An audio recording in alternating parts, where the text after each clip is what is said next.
The word English is a grafted word.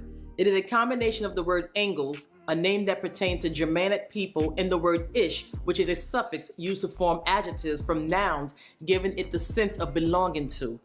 So we can conclude that English is a Germanic language that belongs to the Germans. And since the word Engels and angels sound and look so similar, in the sense they have you calling them angels subconsciously and you don't even realize it.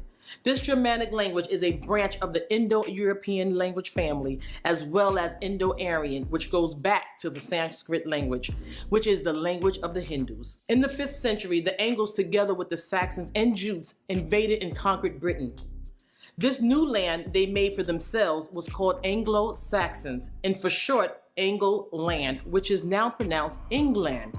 And their language is what we call Old English today. Soon, French, Latin, Slavic, Italian, Arabic, Greek, Hebrew, Portuguese, and many other languages were added to it to further confuse us. The year 1066 AD marked the end of Old English and the beginning of Middle English. Middle English took its root in Europe between 1100s and 1500s AD, and by the year 1476 AD, modern English came about, which is really American. Many people do not know that the English language started out as letters with hard sounds, much like the German and Greek language of today, which was merely grunting sounds. This language eventually evolved into what we presently speak. World leaders had planned to have the entire world speak in English, and thus it became the most widely used language in every country. It is no coincidence that most people in the world speaks English. Speaking this language, however, have helped to enslave the minds and bodies of our people world over, and it has been a tool of the evil ones to keep us trapped in a hypnotic spell by simply playing with words. To put a spell on someone is to utilize words in such a captivating way that the victim doesn't even realize it. For example, we awake each day and greet each other, good morning, and throughout our day, we also greet others, hello. Now let's scrutinize this. A wake is a ritual in which family and friends view the body of the deceased and people are in great mourning. When we greet someone hello, we are actually saying hell is low. Another example is in our leisure, we tend to watch television programs, and again, we are actually saying tell-lie-vision while we're being programmed. And this is not deep.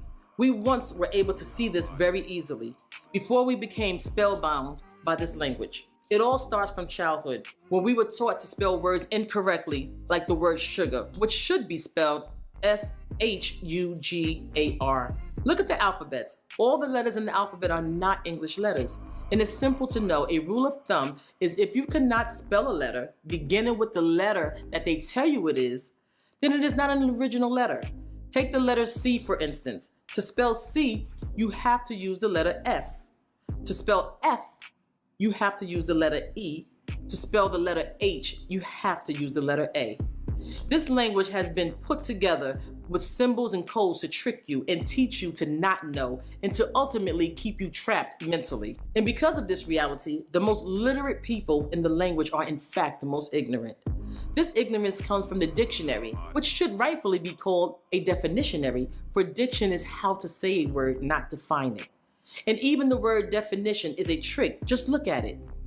Definition, to make you deaf to the true meaning of words. As you can see, the English language is a spell, and in order to keep yourself and your children from being victims of it, become a child again and relearn your language of tone, Mispatia. I am Hotep Ba Atun, and this is Back to the Basics. Like, share, and subscribe.